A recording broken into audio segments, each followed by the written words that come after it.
नमस्कार, आप देख रहे हैं आज का मुद्दा। मैं हूं आपके साथ दीपाली।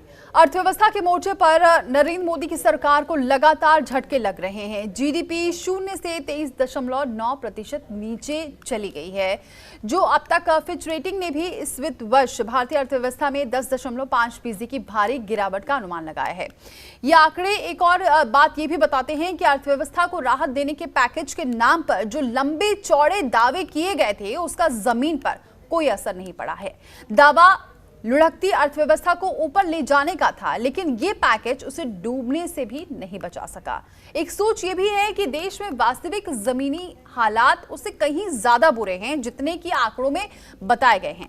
दरअसल लॉकडाउन का सबसे ज्यादा बुरा असर जिस वर्ग पर पड़ा है वो है अर्थव्यवस्था का इनफॉर्मल सेक्टर, यानी कि अनौपचारिक क्षेत्र। विपक्ष इस बात को लेकर लगातार आवाज उठाता रहा है, लेकिन सत्ता पक्ष ने इसको गंभीरता से नहीं लिया। सरकार अर्थव्यवस्था को लेकर ना ही चर्चा करने को तैयार है, ना ही इसका कोई हल निकाला जा रहा है। ऐसे में सवाल ये है कि हालात कैसे सुधरेंगे। इसी मुद्दे पर आज करेंगे चर्चा।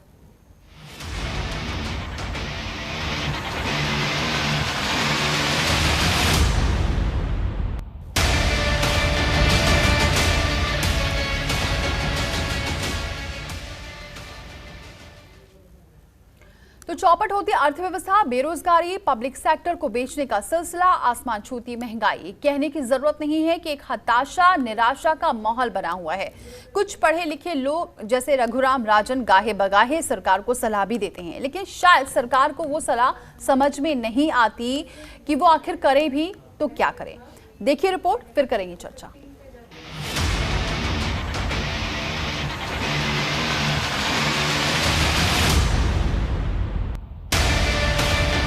कभी जीवन के साथ भी जीवन के बाद भी का नारा देने वाली लाइफ इंश्योरेंस कंपनी आज खुद खतरे में है। ये मध्यम वर्गीय परिवार का एक ऐसा गुल्लक होता है जिसमें लोग अपने खून पसीने की कमाई जमा करते हैं।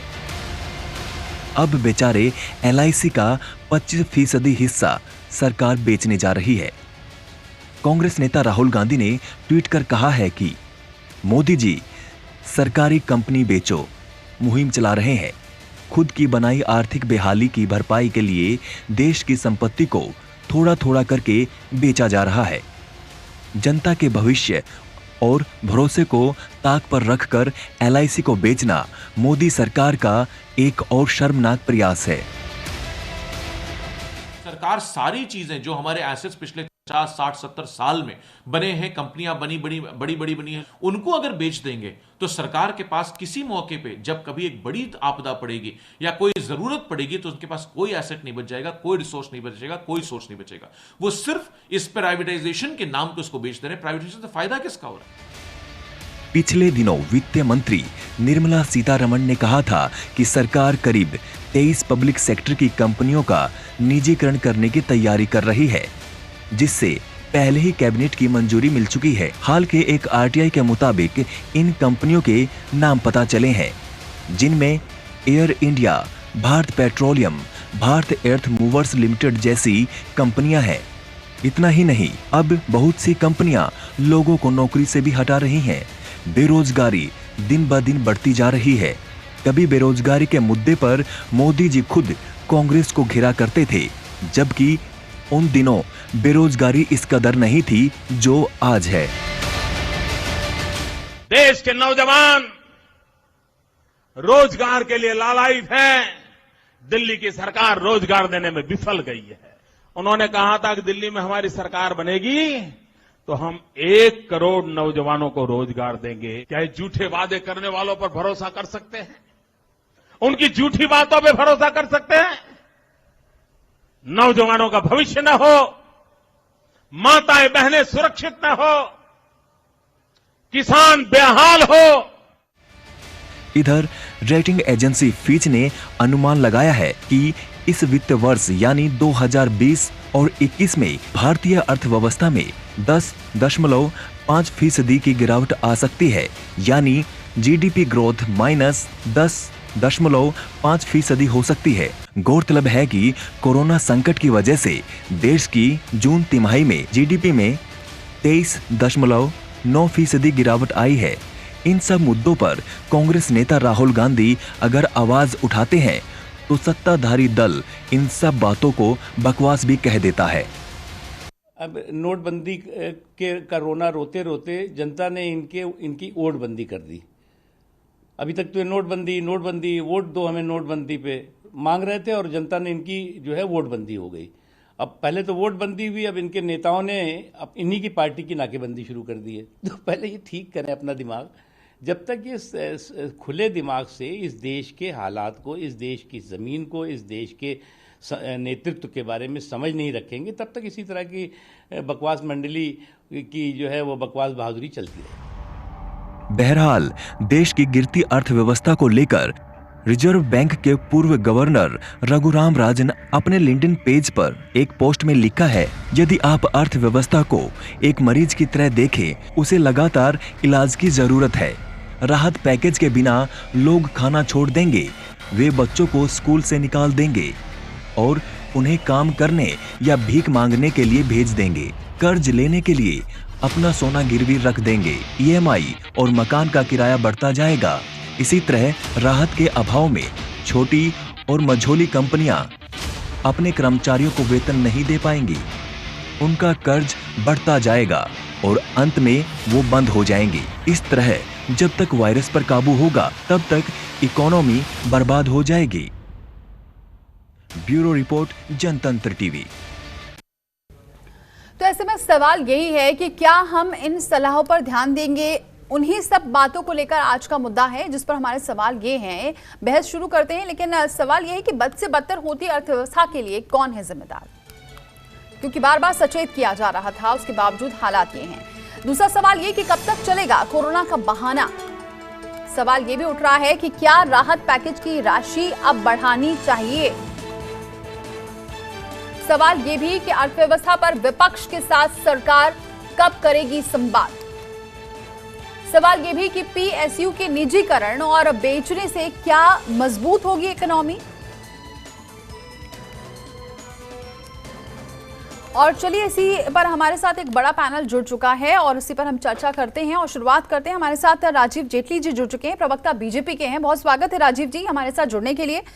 गौरव बल्लभ हैं, कांग्रेस प्रवक्ता हैं, बहुत स्वागत है गौरव जी आपका भी हमारे साथ जुड़ने के लिए। इसके अलावा हमारे साथ आकाश जिंदल जी जुड़ चुके हैं, अर्थशास्त्री हैं, बहुत स्वागत है आकाश जी आपका भी हमारे साथ जुड़ने के लिए। अभिषेक राजाराम जुड़ चुके हैं, अर्थशास्त्री, बहुत स्वागत है अभिषेक जी आपका भी हमारे साथ जुड़ने के लिए। सबसे पहले आकाश जिंदल जी आपका ही रुख करते हैं। आकाश जी, आज फिच की भी आज ये कहा गया है कि धीरे धीरे हालत खराब होंगे। लगातार कल रघुराम राजन ने भी एक तरफ से संकेत दिया है कि आगे की स्थितियां ठीक नहीं हैं। ऐसे में आपकी क्या राय है कि अब कब सरकार सचेत होगी?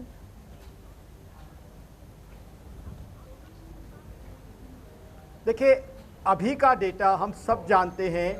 अप्रैल टू 30 जून का डेटा 23.9% माइनस, एक नेगेटिविटी जगाने वाला, पेसिमिज्म जगाने वाला डेटा है। बट उसके बाद का अगर अभी का पीरियड लेते हैं हम, जुलाई एंड अगस्त का, उस पीरियड में ग्रीन शूट्स हैं इकोनॉमी में जी। ऑलरेडी हमने देखा है ऑटो सेल्स के अंदर जंप आया है दोनों महीनों के अंदर। जीएसटी कलेक्शन 86,000 करोड़ का, वो जो है 86 लाख करोड़ का, वो एक reasonable amount of GST collection है। उसको 23.9% के एंगल से देखा जाए तो एक अच्छा जो है जीएसटी कलेक्शन वो है। तो इसलिए things have started changing. I will take you back in history. 2008 when there was subprime crisis, there was hue and cry in the world. People were saying US has crashed, European economies has crashed, or India would also be severely impacted. That was last quarter of 2008. 2009, I can give you exact dates. My organization akashindal.in was doing survey. 15th February, there were car dealers who were telling that we are getting inquiries. 20th February 2009, there were inventory suppliers, there were car vendors who were saying that yes, we don't have inventories to supply to car manufacturers. So in 15th to 20th February itself, we had recovered. Again, I'll take you back to Second World War. People thought economies of the world would be finished. 1945, everybody knows there was a baby boomer concept in US, and the baby boomers, they bought like anything, and the markets, the economy, they grew. तो अभी क्या है, pessimism का वक्त है। मेरा ये मानना है कि already recovery has started. By the third quarter of this financial year or the last quarter of this calendar year, when we'll have pre-Diwali shopping जी। or post-Diwali marriage season shopping, that is North Indian marriage season shopping, चलिए अच्छी बात है। अगर economy आप के अंदर आकाश जी आप ये रिकवरी कह या रहे हैं ग्रोथ दिख जाए, क्योंकि जी, यहाँ की जो ठीक है। एस्पिरेशनल मिडिल आकाश क्लास जी, है। क्योंकि मुझे और भी मेहमानों के पास रुक करना है, लेकिन उससे पहले मुझे ब्रेक भी लेना है, लेकिन आप एक ब्रेक लेना है आकाश जी मुझे। So according to me, by third quarter of this financial year, things would change quite a bit. और उसके लिए मैं को सरकार को क्रेडिट नहीं दे रहा, जो हमारी एस्पिरेशनल मिडिल क्लास है उसकी बाइंग पावर आपके सामने आएगी, that is going to come. बिल्कुल अच्छी बात है, ये एक पॉजिटिव मैसेज आपने बताया है कि अच्छी बात है अगर इस गिरती अर्थव्यवस्था में एक ऐसी अगर बातें सामने आ रही है तो ये लोगों को भी बूस्ट अप करती है। लेकिन और भी बहुत सवाल हैं जिसको हम लेंगे, लेकिन हमें ब्रेक लेना है, इसलिए सभी मेहमान मेरे साथ बने हुए हैं। एक छोटा सा ब्रेक, फौरन लौट रहे हैं।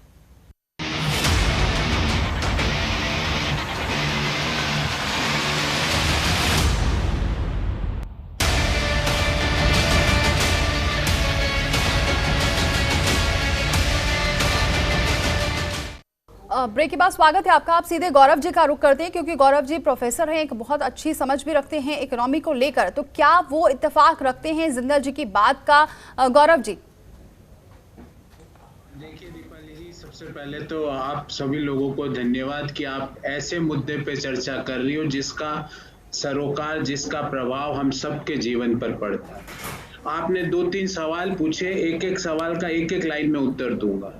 आपने कहा कि ये क्या इकोनॉमी में डाउन टर्न या नेगेटिव जो -23.9 है, ये क्या बीमारी, कोरोना बीमारी के कारण है? इसका एक लाइन में उत्तर है दीपाली जी कि 2016-17 में हमारी जीडीपी ग्रोथ 8.3% थी, जो 19-20 में घट के 4.2% हो गई, और 2020-31 मार्च तक कोरोना देश में नहीं था। तो ये इसका ये सवाल ही बेकार है।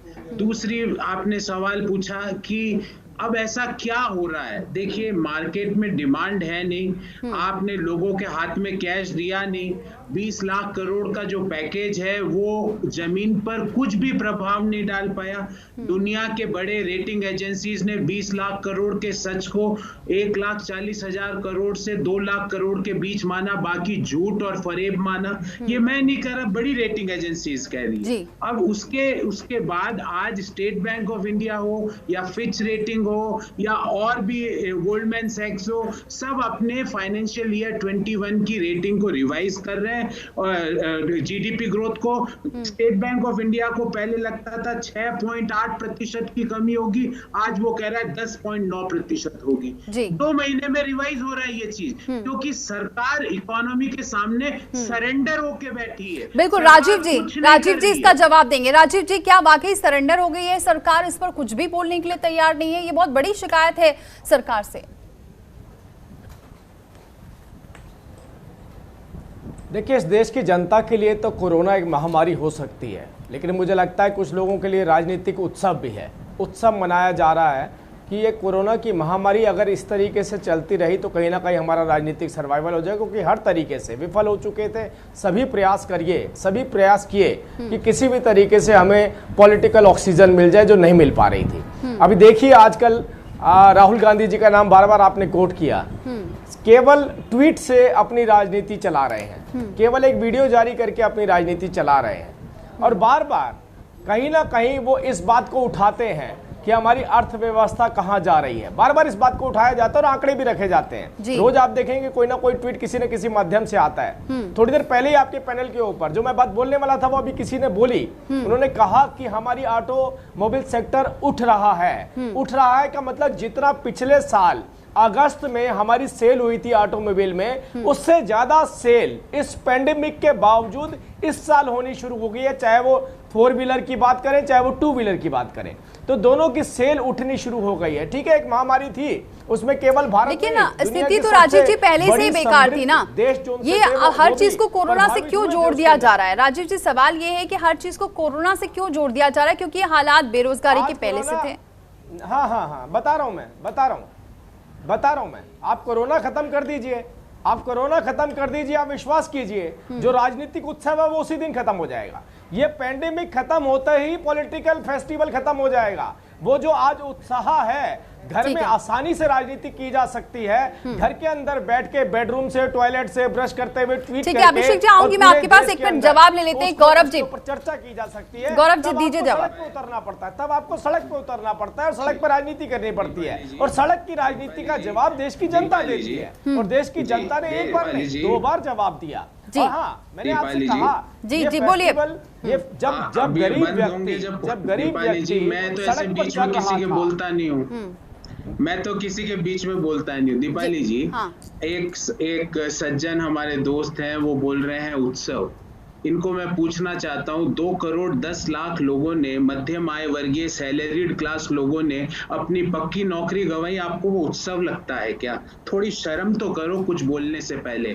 3 करोड़ 60 लाख बेरोजगार लोग खड़े हैं बाजार में अपनी नौकरी के लिए, आपको वो उत्सव लगता है क्या? थोड़ा तो सोचा करो। आरआरबीज के 2 करोड़ से ज्यादा लोग अपनी परीक्षा का इंतजार कर रहे हैं, आपको वो उत्सव लगता है क्या? 2018 की एसएससी का रिजल्ट अभी तक नहीं आया, हजारों छात्र रिजल्ट का इंतजार कर रहे हैं, आपको उत्सव लगता है? अगर आपको वो उत्सव लगता है तो मेरे को लगता है आपको जरूर अपने आप पे शर्म आनी चाहिए कि आप कैसी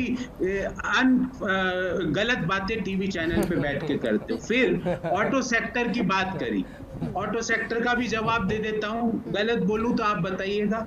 एक हमारे एक्सपर्ट ने कहा ग्रीन शूट्स। सर ये ग्रीन शूट्स नहीं है, इनको कहते हैं डेड शूट्स, क्योंकि 2019 में ऑटो सेक्टर 32% कम था। तो आपको याद होगा वित्त मंत्री ने कहा था 2019 में, निर्मला जी ने, कि ऑटो सेक्टर में मंदी इसलिए आई है क्योंकि लोग, जो हमारे लोग हैं वो ओला उबर में चल रहे हैं। ऐसी तो उनकी सोच थी, आपको याद होगा। तो 32% 2019 में कम था, अब बढ़ गया। तो आप कह रहे हो कि हम आगे बढ़ रहे हैं। अरे आगे बढ़ना होता है रोजगार में आगे बढ़ना। जिन कंट्रीज ने रिकवरी करी, अमेरिका हो, यूरोप के अन्य देश हो, वहां पर रोजगार में आगे बढ़े हैं। आप ग्रीन शूट्स मत बोलिए, उनको डेड शूट्स बोलिए। जी बिल्कुल बिल्कुल, आऊंगी राजीव जी आपके पास। एक बार अभिषेक जी का बहुत देर से मैंने दीपाली जी देखिए, मुझे आकाश जी मैं आऊंगी, क्योंकि अभिषेक जी के पास मैं एक बार भी नहीं गई हूँ। एक बार उनसे जरा उनकी प्रतिक्रिया जानते हैं, फिर आपके पास लौटते हैं। अभिषेक जी, आप भी इत्तेफाक रख रहे हैं, बाकी ये ग्रीन शूट है या डेड शूट है? जी सर, आऊंगी मैं आकाश जी आपके पास। अभिषेक जी देखिए, इसको थोड़ा नजरिए से समझना होगा कि इकोनॉमी कहाँ जा रही है। We have entered into stagflation. एक तो इसमें डिमांड स्टेगनेंट हो जाती है और इन्फ्लेशन बढ़ता है। डिमांड कम हो गई, इन्फ्लेशन बढ़ जाएगा, हाईएस्ट अनएम्प्लॉयमेंट हो जाएगा, जो कि हम पिछले 45 साल का देख भी रहे हैं। फिस्कल डेफिसिट इस पोजीशन में बढ़ जाता है, जो कि हमने देखा कि पिछले 4 महीने में पूरे साल का जो था वो हमने सब यूटिलाइज कर लिया। एक हमारे साहब कह रहे थे कि 2008-9 के बराबर हमने ग्रोथ कर ली। अरे भैया, 2008-9 में prime minister doctor Manmohan Singh थे, पी चिदम्बरम, लेट प्रणब मुखर्जी जैसे लोग थे, डी सुब्बाराव थे। आज ऐसे लोग बैठे हैं क्या? आज तो रिकवरी कभी नहीं आनी। एलआईसी जिसकी सेल की बात हो रही है, आपने 10% प्रॉमिस करी थी, 25% स्टेक कैसे बेच दोगे? इंश्योरेंस सोशल सेक्टर है, आप तो बीएसएनएल भी बेच दोगे, एसबीआई आप बेच दोगे। वीएसएनएल आपने टाटा को बेचा था। पहले जब एनडीए आया था तो बाल को हिंदुस्तान जिंक स्टरलाइट को बेच दिया था। इंडियन पेट्रोकेमिकल्स रिलायंस को बेचा था। देखिए, एक बार ये कहा जाता है कि हमारे देश में इनफॉर्मल सेक्टर की जो लोग हैं उनका पता नहीं चलता, लेकिन इनफॉर्मल सेक्टर में जो लोग काम करते हैं उनको जो मनी मिलता है इनफॉर्मल सेक्टर को भी, वो भी फॉर्मल सेक्टर से आता है। जिस तरह से लोगों की जॉब जा रही है, और ये आप यकीन मानिए इस साल का जीडीपी ग्रोथ -10 -20% भी जा सकता है अगर 2 क्वार्टर तक। बार बार कोरोना कोविड को बोलकर आप अपनी जिम्मेदारी से बच नहीं सकते। मार्च क्वार्टर में 3% ग्रोथ थी, उससे पहले भी कम होती आ रही थी। तो इतनी कम होते होते, प्रोफेसर गौरव वल्लभ आज हमारे साथ हैं, नमस्कार सर। ये तो फेमस है $5 ट्रिलियन पर जीरो पूछने वाले। सर, आपको $5 ट्रिलियन के जीरो पूछने की जरूरत नहीं। अब $5 ट्रिलियन इकोनॉमी इस तरह नहीं बनेगी।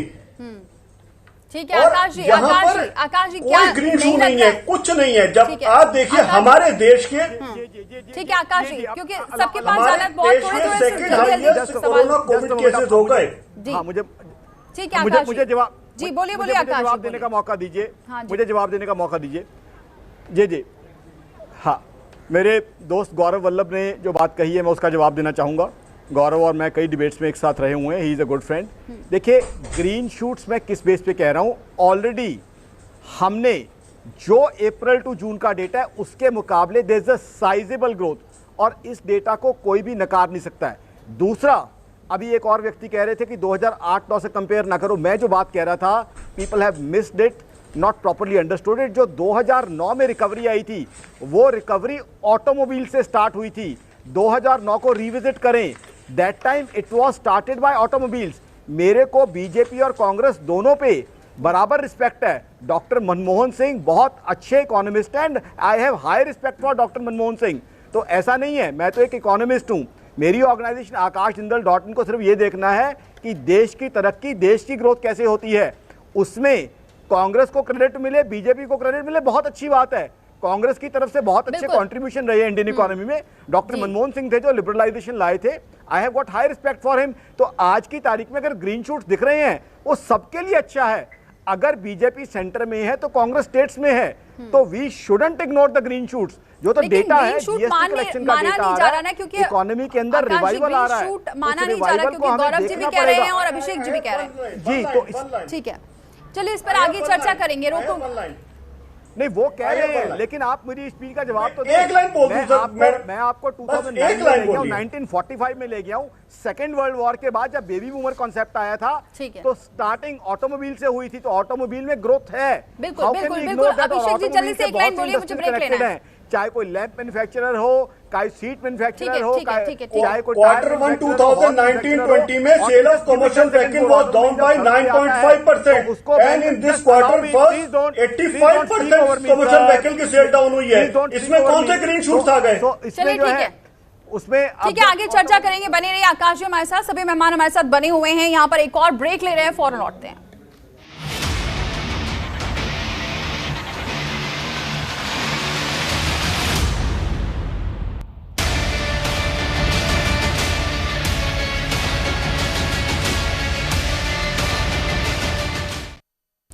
ब्रेक के बाद स्वागत है आपका। सीधे राजीव जी का रुख करते हैं। राजीव जी, अभी ब्रेक पर जाने से पहले ग्रीन शूट, डेड शूट, ये सब तमाम बातें हो रही हैं, शायद वो आम जनता तक इतना समझ में ना आए, लेकिन आम जो लोग हैं, जो अभी जो रोजगार चाहते हैं, जो एमएसएमई वाले हैं, वो राहत चाहते हैं, जो जिनको नौकरी नहीं मिल रही, जो एग्जाम नहीं दे पा रहे हैं, वो बाकायदा अब सोशल मीडिया पर एक्टिव होकर अपनी मांग कर रहे हैं। लेकिन क्यों सरकार एक दिलासा तक देती नजर नहीं आ रही? क्योंकि बहुत भरोसा है सरकार पर, बहुत भरोसा है प्रधानमंत्री पर, इसी वजह से वो एक आस लगा रही है। लेकिन अब सीधे सीधे ये ट्रेंड देखा जा रहा है, सब परेशान हैं। तो कब इनकी परेशानी समझी जाएगी और उसका ये असर है जो जीडीपी पर, अर्थव्यवस्था पर देखने को मिलेगा हमें? देखिए दीप्ति, पहले मैं बता दूं कि मैं जब राजनीतिक उत्सव की बात कर रहा था, राजनीतिक उत्सव में राजनीतिक पार्टियों के लिए उत्सव की बात कर रहा था, उन पार्टियों के लिए जिनको ऑक्सीजन नहीं मिल रही थी। मैं कनेक्ट कर दूं उस बात में, बहुत सारी बातों के साथ जोड़ दिया गया कि जिनका सर्वाइवल नहीं हो रहा था उनके लिए फेस्टिवल है ये कोरोना काल, तो मैं उनकी बात कर रहा था। अब रही बात दूसरी, इस देश की जनता ने महसूस किया है, आप उसे नकार नहीं सकते हैं। इस देश के किसान ने, इस देश के मजदूर ने, इस देश के आदिवासी ने, इस देश के दूर दराज में रहने वाले व्यक्ति ने सरकार को महसूस किया है। सरकार किसे कहते हैं, मेरी ज़रूरतें कैसे पूरी होती हैं, बिजली किसे कहते हैं, पानी किसे कहते हैं, गैस का सिलेंडर क्या चीज़ होती है, यहाँ पर किसानों को दी जाने वाली सुविधाएं क्या होती हैं, किसानों को कैसे उनको वो ऋण मुहैया करवाया जाए, ये कैसे किया जा सकता है, एमएसपी क्या चीज़ होती है, किन फसलों के ऊपर एमएसपी दी जा सकती है, जो फसलें आज तक एमएसपी पे काउंट नहीं होती थी वो कैसे उनको सरकारी खरीद में लेके आया जा सकता है, ये महसूस किया गया है। इस देश की जनता ने महसूस किया है, इसीलिए ये देश की जनता बार बार अपनी मोहर उस नेतृत्व पर लगाती है जिस नेतृत्व की वजह से ये मुमकिन हो पाया। तो ये ऐसा नहीं कि आप देश की जनता से ये सारे एहसास हटवा देंगे। हाँ, रहा एक पीरियड ऐसा जरूर आया, यही रेटिंग एजेंसियां थी जिन रेटिंग एजेंसियों को अभी कोट किया जा रहा है। कोरोना काल से पहले यही रेटिंग एजेंसियां थी, लेकिन जो कहती थी राजीव जी, एक सेकंड, राजीव जी, अगर कोई मुद्दा उठा रहा है, विपक्षी क्यों ना मुद्दा उठा रहा हो, विपक्षी के मुद्दा उठा रहा हो, और अगर ये सामने आपकी बात रखी जा रही है और तमाम बाकी, सिर्फ विपक्ष नहीं, बाकी जितने भी एक्सपर्ट्स हैं वो भी इस बात का रुख कर रहे हैं, तो क्यों सरकार पे ये भी आरोप लग रहे हैं कि वो संवाद नहीं कर रही है? और आप इसे कैसे उत्सव कह सकते हैं? अगर वो अपनी बात रख रहे हैं, ठीक है, माना वो ट्वीट कर रहे हैं, लेकिन सही सच्चाई अगर सामने दिखा रहे हैं कि स्थितियां ठीक, सरकार ये मानने के लिए क्या तैयार नहीं है कि स्थितियां ठीक है? देखिए, पहले मैं आपको बताना चाहता हूं इस ट्वीट का सिलसिला कहां से शुरू हुआ। पैंडेमिक हुआ, पैंडेमिक के अंदर पूरी दुनिया लॉकडाउन हुई। जैसे ही पूरी दुनिया लॉकडाउन हुई, पहला ट्वीट क्या आया कि आपने लॉकडाउन क्यों कर दिया, लॉकडाउन कर दिया, इसका परिणाम क्या होगा। और उससे पहले का ट्वीट आप देखिए, उससे पहले का ट्वीट ये आता है कि पूरी दुनिया कोरोना महामारी से जूझ रही है, आप लॉकडाउन कब इसका जवाब गौरव जी बहुत अच्छे से देंगे, क्योंकि ये विपक्ष सवाल उठा रहा है और संवाद कहीं पर नहीं है, जनता भुगत रही है आपसे जी। नहीं, मैं तीसरी बात बताना चाहता हूं जी, बोलिए, एक मिनट आती हूं। उसके बाद जब सरकार ने गरीब व्यक्ति को सुविधाएं देनी शुरू करी, मात्र एक ओटीपी के ऊपर उन्हें राशन और उन्हें 15-15 दिन के लिए पैसा देना शुरू किया, तब भी ये बात उठी कि आप हमें हमें मौका दीजिए, हमें बसें प्रोवाइड करनी है, हमें उनको उनके घर तक पहुंचाना है। एक तरफ आप ये कह रहे थे कोरोना महामारी से बचना है, दूसरी तरफ कह रहे थे आप सड़कों पे निकलो। नहीं सर, अब ये बात थोड़ा ना अलग जा रही है, मैं कोरोना के ऊपर बात ही नहीं कर रही, बोलूंगा मैं केवल ट्वीट के माध्यम से, केवल नहीं, बात यहाँ पर जीडीपी और अर्थव्यवस्था, बेरोजगारी सबकी हो रही है। गौरव वल्लभ जी आइए, आप जवाब दीजिए। जी, दीपाली जी, हमारे पहले ये पूछिए, मैं उसका जवाब तो दूं। आपने प्रश्न पूछा, उसके बाद आपने बदल दी अपनी बात। बीच में मत बोलिए, बीच में मत बोलिए, बीच में मत बोलिए। दीपाली जी, जो भाजपा के प्रतिनिधि ने कहा कि महसूस किया, क्या महसूस किया भाई? ये महसूस किया कि नोटबंदी के बाद इनफॉर्मल इकोनॉमी, अनऑर्गेनाइज सेक्टर पूरा खत्म हो जाता है, ये महसूस किया? क्या महसूस किया 1 जुलाई 2017 को गलत तरीके से जीएसटी लगा के ऑर्गेनाइज सेक्टर खत्म कर देते हो? क्या महसूस किया कि 25 मार्च 2020 को 4 घंटे के नोटिस पे लॉकडाउन लगा के बिहार के, यूपी के, झारखंड के लोग हजार किलोमीटर पैदल और साइकिलों पे परिवार को लेके अपने घर गए? ये महसूस किया? अब क्या बात है, क्या करते हो? आपको समझ में आ रहा है आप क्या बोलते हो टीवी पर बैठ के? लोगों की भावना समझिए, लोगों की नौकरी जा रही है, लोगों की सैलरी में कट हो रहा है। किसका रिप्रेजेंटेशन कर रहे हो आप? सोचिए, आप बुद्धिमान हो सकते हैं, समझदार हो सकते हैं, लेकिन आप रिप्रेजेंटेशन उसका कर रहे हैं जिनको प्रूव कर दिया गया है, जिनकी बुद्धि पूरी सूरी है, जो अपनी बात भी नहीं रख पाते। मैं चिल्ला चोट नहीं कर सकता, मैं किसी के बीच में बोलता नहीं हूं। मुझे मेरी बात करने दीजिए, नहीं तो मैं चुप हो जाता हूँ। मैं चुप हो जाता हूँ दीपाली जी, मेरा जब टर्न आए जब मुझे बता दीजिए। नहीं, आप बोलिए, तो आप बोलिए, मैंने आपको मना नहीं किया, आप बोलिए। मैं केवल इतनी बात बोलना चाहता हूँ, मैं आपकी बुद्धि का प्रश्न नहीं उठा रहा हूँ, मैं राहुल गांधी जी की बात कर रहा था। लेकिन गौरव जी ऐसा नहीं दिया जिसके ऊपर वो खुद स्टैंड करते हो, मैं इसलिए बात कर रहा हूँ आपसे। दीपाली जी, गौरव जी, मैं ये जब बात बोलूं तो मुझे समय दीजिए। आकाश जी, आती हूँ मैं आपके पास, लेकिन गौरव जी, ये बात तो जरूर उठ रही है कि विपक्ष इसको मुद्दा उठाकर बार बार इतने ज्यादा ट्वीट कर रहा है। आप संवाद, आप आगे बढ़िए, वो ठीक है, आप लोगों को जागरूक करिए, लेकिन लगातार हर रोज इतना अगर कांग्रेस जमीन पर मजबूत होती तो शायद उसको सोशल मीडिया का सहारा लेना ना पड़ता। दीपाली जी, मजबूत कौन है कौन नहीं है इसका तो हमारे देश में एक पैमाना है, मैं उस पे नहीं जा रहा हूं। पर दीपाली जी, अगर LIC बिक जाए, 29 करोड़ लोगों का भरोसा टूट जाए, तो आप बात भी ना उठाओ। दीपाली जी, एयर इंडिया औने पौने दाम में आप बेचने को तैयार हो जाओ। एयरपोर्ट आप अपने दोस्त डानी और बानी डिसइन्वेस्टमेंट कौन लेके आया, प्राइवेटाइजेशन कौन लेके आया, चिदम्बरम साहब लेके आया, आप भूल गए हैं इस बात को? ये फार्मूला किसका था? चिदम्बरम साहब का था। ठीक है, राजीव जी बोलिए। दीपाली जी, अब मैं अगर बीच में, आप प्लीज उनको म्यूट करके रखिए, वरना मैं नहीं बोल पाऊंगा। ये प्राइवेटाइजेशन की बात कर रहे हैं, गवर्नमेंट ने इस बात को बहुत स्पष्ट किया है, प्राइवेटाइजेशन हो, बहुत स्पष्ट किया इस बात को, स्ट्रेटेजिक तौर पे अपना कंट्रोल हमारा उन प्राइवेट के ऊपर रहने वाला है। लेकिन जहां जहां इन्वेस्टमेंट से रोजगार उत्पन्न किए जा सकते हैं या उसका प्रबंधन और बेहतर किया जा सकता है, तो उस प्रबंधन को बेहतर किया जाएगा, बहुत स्पष्ट। और ये नीति कोई भारतीय जनता पार्टी की नहीं बनाई गई है, ये नीति चिदम्बरम साहब के द्वारा बनाई गई। ठीक है राजीव जी, आप वो जरा जवाब दे दें। आती हूँ अभिषेक जी आपके पास भी, आकाश जी बस वल्लभ जी जवाब दे दें, फिर लौट रहे हैं आपके पास। दीपाली जी, आप प्लीज म्यूट करके रखिएगा। वो क्या है कि बीच में उनको क्या सच सुनने की आदत नहीं है, मैंने जब पूछा कि नोटबंदी जो 8 नवंबर 2016 को जब आपने पूरा इनफॉर्मल सेक्टर खत्म कर दिया, आप कह रहे हो क्या महसूस किया? जीएसटी आनन फानन में बिना तैयारी के लागू करके ऑर्गेनाइज सेक्टर खत्म कर दीजिए, क्या महसूस किया? बिना 4 घंटे के नोटिस में लॉकडाउन लागू कर दिया, आपने क्या महसूस किया?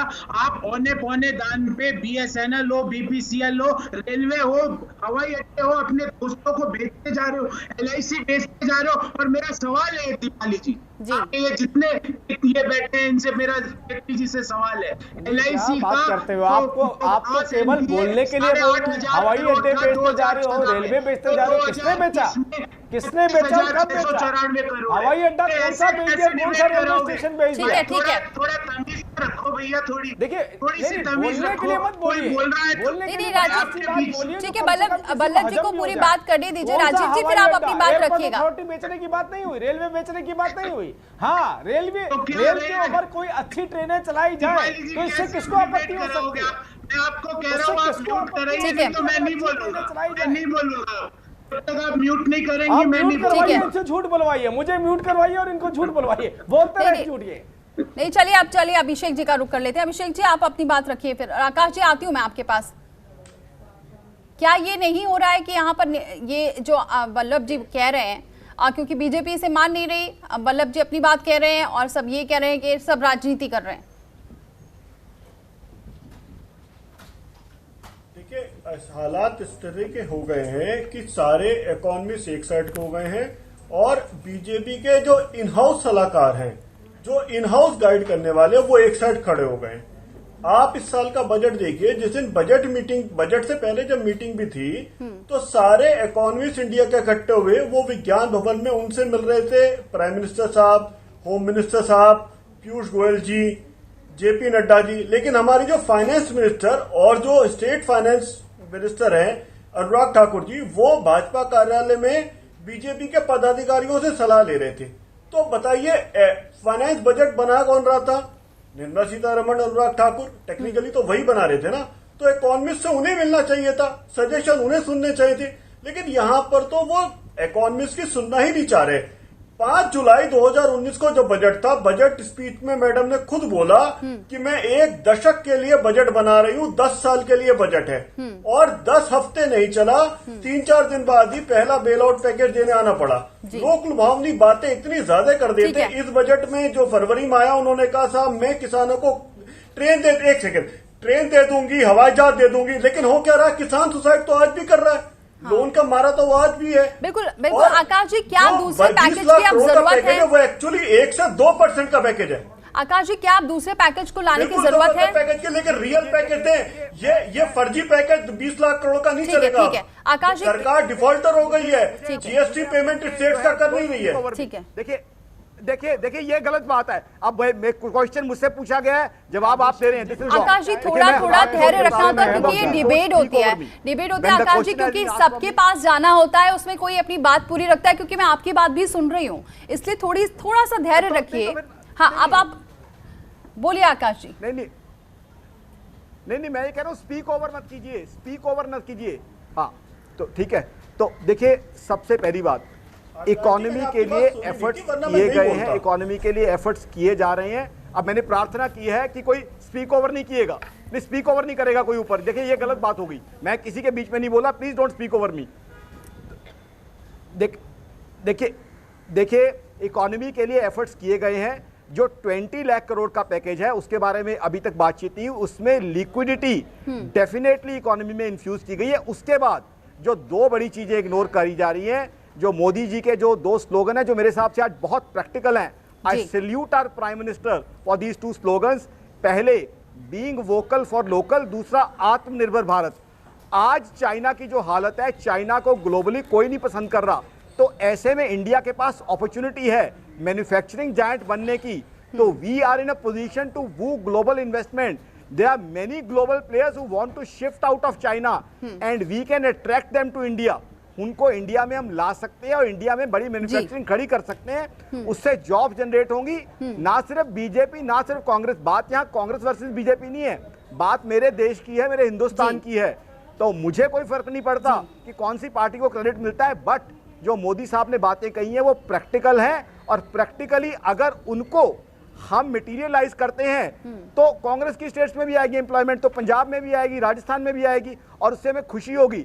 तो जहां जहां सरकार अच्छा काम कर रही है वहां हमें जो है अप्रिशिएट करना चाहिए। देखिए एक चीज जो है, जब हम अमेरिका के साथ, यूरोप के साथ, स्पेन के साथ इंडिया को कंपेयर करते हैं कि हमारी जीडीपी डाउन गई है, हमें यह भी देखना पड़ेगा हमारे यहाँ बीपीएल क्वांटिटी कितनी थी, कितने हमारे भाई बहन बिलो पॉवर्टी लाइन थे, उनको मदद करना हमारे लिए सर्वोपरि था। वो मदद करना जरूरी, लेकिन क्या एक और राहत पैकेज की जरूरत है, इसका जवाब लेंगे। राजीव जी से लौटते हैं, ब्रेक लेना है मुझे, बने रहिए। आकाश जी हमारे साथ, सभी मेहमान बने हुए, एक और ब्रेक फौरन लौट रहे हैं।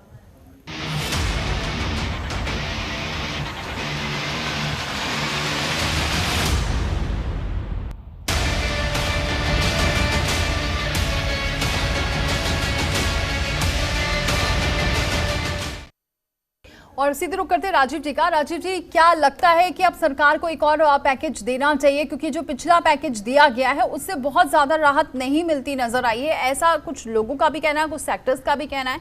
तो क्या सरकार आगे क्या कदम उठा रही है जिससे ये जो माहौल चल रहा है, इससे अगर सरकार कुछ अपना वादा करे या फिर कुछ भी कहे, कुछ दिलासा दे, तो शायद स्थितियां बेहतर हो सकें? देखिए, दो इलाज होते हैं, एक एंटीबायोटिक देना। एंटीबायोटिक का मतलब होता है आपके दर्द को उस टाइम दबा दिया जाए जो दर्द बाद में निकलेगा, और दूसरा होता है कि उसका क्योर करना, उसका परमानेंट इलाज करना कि दर्द की वजह क्या थी। हमारा पैकेज दर्द की वजह के लिए था, हमारा पैकेज उस दर्द को दबा देने के लिए नहीं था। आप जिस तरीके से बात की जा रही है कि आपने 20 लाख करोड़ का पैकेज दिया, कहाँ गया वो? मात्र 1-1.5 महीने के बाद ये पूछा जा रहा है कि उसके रिजल्ट कहाँ गए। 20 लाख करोड़ का पैकेज इस देश की अर्थव्यवस्था और इस देश की इंडस्ट्री को अपने पैरों पे खड़ा करने के लिए दिया गया था, इस देश के किसान को खड़ा करने के लिए दिया गया है, जिसके रिजल्ट आपके सामने बहुत जल्द आने वाले और रिजल्ट आने भी शुरू हो चुके हैं। अभी थोड़ी देर पहले मैंने आपको यही बात रखी थी कि जो ऑटोमोबाइल सेक्टर है उसने पिछले साल की तुलना में इस साल ज्यादा सेल करी है इस महीने के अंदर, मतलब अगस्त के महीने के अंदर। हाँ, मैं मानता हूं जब पूरा देश, पूरी दुनिया लॉकडाउन थी, उस लॉकडाउन के वक्त पे आप ये अपेक्षा नहीं कर सकते थे कि आपकी सेल ग्रो करेगी। जो एफएमसीजी सेक्टर था उसने ग्रो किया, कृषि हमारी ग्रो करके रही, क्योंकि कृषि के अंदर वो बाधाएं नहीं थी। आज ये महसूस करती है देश की जनता कि जो पैकेजेस दिए गए हैं वो एमएसएमई सेक्टर को दिए गए हैं, इंडस्ट्री को दिए गए हैं, और जो पैकेज हमारे किसानों को दिए गए हैं उसके परिणाम सामने आने शुरू हुए हैं और जरूर आएंगे। हमने लॉकडाउन के लिए नहीं, इस देश की अर्थव्यवस्था को केवल ट्रैक पे लाने के लिए नहीं, उसको प्रोपेल करने के लिए, उसको आगे बढ़ाने के लिए। लेकिन सर एक बात जो आ रही है, बहुत सारे सुझाव ऐसे जरूर आते हैं कि आप कैश फ्लो करवाइए, ये बहुत सारे सुझाव आते हैं। हमारी फाइनेंस मिनिस्टर ने इस बात को रखा कि अपने बैंकों को तक कोई हिदायत दी है कि आप खुले तौर पे लोन दीजिए, आप जितना कैश फ्लो हो सकता है मार्केट में वो करवाइए, और बकायदा उसके लिए कंप्लेंट नंबर भी दिया गया है कि अगर कोई बैंक किसी भी तरीके के लोन को देने में आनाकानी करता है तो आप फाइनेंस मिनिस्ट्री को उसकी कंप्लेंट भी कर सकते हैं। बहुत सारी चीजें बताई जा रही हैं, बहुत सारी चीजें बनाई जा रही हैं। राजनीतिक उत्सव बहुत लंबा नहीं चलने वाला। मैं दोबारा आपको ये बोल के जा रहा हूं इस डिबेट पे, ये थोड़े दिनों का उत्सव था, राहुल गांधी जी ने मना लिया, उसके बाद उनका वापिस वही हश्र होने वाला है जो पहले होता हुआ आया है। खैर, आप भी ट्वीट पे चर्चा कर सकते हैं क्योंकि आपका अधिकार है, ये किसी भी चैनल या किसी न्यूज़पेपर में उनका वर्जन आ सकता है, क्योंकि एक विपक्ष भी चाहिए होता है। खैर, उस विपक्ष को मौका मिला, ऑक्सीजन मिली है पैंडेमिक के दौर में। मतलब हम मानिए राजीव जी कि आगे आने वाली स्थितियां बेहतर होंगी और जो लोग परेशान हैं वो अब उससे उनको राहत मिलेगी, चाहे ये कोरोना, क्योंकि कोरोना का तो पता नहीं कब तक रहने वाला है। यस, बिल्कुल नहीं, कोरोना देखिए, हमने पहले ही जब हमने लॉकडाउन 3 के बाद जब हमने अनलॉक करा तो उसका सीधा मतलब ये था कि अब हमें आगे बढ़ना है, कोरोना के साथ जीना है, कोरोना के साथ एग्जिस्ट करना है, हमने आगे बढ़ना है, और दुनिया के सभी देशों ने इस बात को मान लिया है।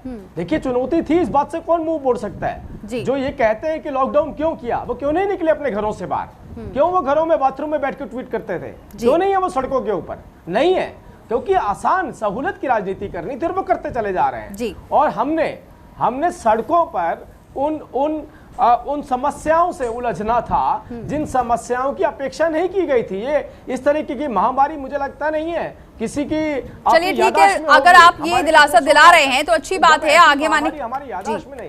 जी चलिए, अच्छी बात है अगर चीजें आगे जाकर सुधरती हैं, ये अच्छी बात है पूरे देश के लिए। लेकिन बहुत बहुत शुक्रिया राजीव जी हमारे लिए समय निकालने के लिए। बहुत शुक्रिया आकाश जी, आपका भी बहुत शुक्रिया। अभिषेक जी, आपका भी हमारे साथ जुड़ने के लिए बहुत शुक्रिया। गौरव जी हमारे साथ जुड़े हुए थे, उनका भी बहुत बहुत शुक्रिया हमारे साथ जुड़ने के लिए। अब देखना होगा कि आगे स्थितियां कितनी सुधरती हैं, क्योंकि अभी लगातार जो रेटिंग्स आ रही है वो चीजें ठीक नहीं दिखा रही है अर्थव्यवस्था को लेकर। लेकिन चूंकि आगे काम किए जा रहे हैं, शायद आगे आने वाले दिनों में उसका असर दिखाई पड़े। फिलहाल इतना ही, लेकिन खबरों का सिलसिला जारी है।